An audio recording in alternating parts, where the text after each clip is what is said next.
What's up, everybody? Welcome back to the channel. We're working on the 93 GT budget build paint job series. We're getting close. Right now I've got the front and rear bumper in front of me, and I went ahead and prepped them out. Now there's a couple things that I'm doing a little bit differently on this car than I normally would do.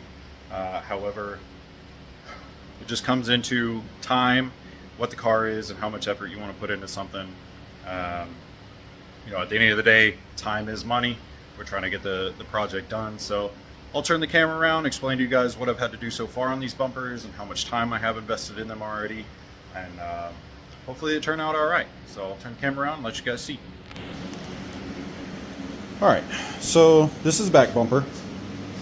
The paint on here wasn't in too bad a shape. So what I ended up doing was 320ing it, all the silver.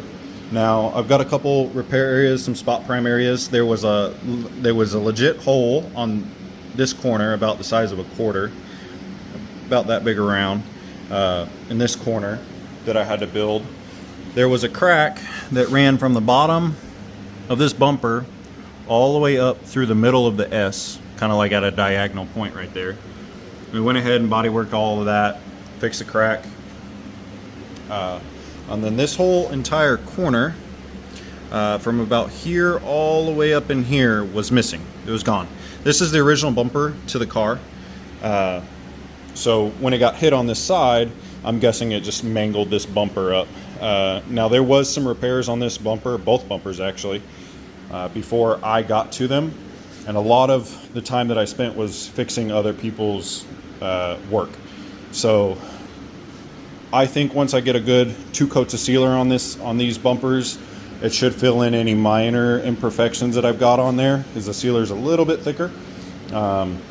It's basically just a 2K primer reduced 20%. So hopefully it fills in a little bit. That was with that rear bumper. Now this is a front bumper. Now first thing right off the bat, I can't stand painted header panels. However, this header panel's already been painted. I also don't like painting bumper covers with the header panels installed. One reason, I don't like painting the rivets. However, again, they've already been painted. Now, I could take the header panel off, drill out all the rivets, do all of that work, paint it, and then put it, maybe trim black the header panel and put new rivets and stuff in there. But that's just more time, more effort. And be quite honest with you, I'm just not, I'm not gonna go through that with this car. Being that it's a salvage title car and being that we're just trying to make it look better, once I'm done painting this, I'll probably go back and just kind of mask up the edges of the bumper and trim black this header panel. If I don't do the buckets, I 100% for sure will do this backside, because once you bolt the bumper down, you can see all of this. So this will all be at least trim blacked, and I'll probably end up maybe just getting a paintbrush and maybe painting over the rivets heads black or something like that.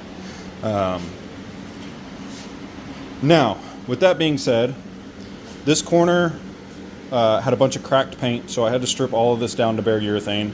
There was, no kidding, I counted it, there's like 12 layers of paint on this bumper. You could strip this down, you'd have a lot of time doing it, so I decided against doing that. All in all, in both rear bumpers, as of right now, I have almost 20 hours in them, as you see them. Fixing them, sanding them, prepping them out to get them to this stage, about 20 hours of work. Body shop price, you're close to $2,000 in these bumpers. Now, would it have been worth it to buy new bumpers? Probably the rear one, yes, because they make a Ford tooling one, it's like 300 bucks. However, again, budget. Now, on the front bumpers that they make, I've seen a lot of mixed reviews. I personally never used one, so I can't say for sure, but I know that this is a Ford OEM front bumper. I've had to do a couple repairs, so I had to strip all this down, rework all this. Down in here, there was a bunch of flaking paint, so that took a long time to correct all that, feather edge all that out. Right here, there was a crack that went from the backside all the way up here, all the way up to this point. Now we fixed all of that, good to go. This was fixed once before already. Not very well, I'll just say that. So, and then I thought there was something else on the front bumper that I did, but can't remember at the very moment. Either way, like I said, we have about 20 hours in these bumpers altogether. I'm going to have another couple hours painting them. So you figure at least probably, 23 hours or so. This stuff takes time, guys. I mean, you can do a scuff and shoot on them, which some people would argue, oh, maybe this is just a scuff and shoot, but I'd like to think it's a little bit better than that. But anyways, sorry to rant on there a little bit. We're going to get some sealer mixed up for these things, get 2 good coats put on them, and then we'll roll in a base coat, and I'll probably pick the camera up once they're painted.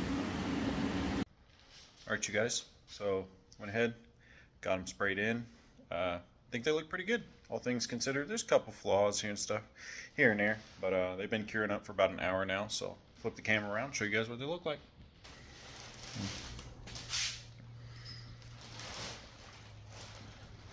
Overall, not too bad. There's some orange peel in them.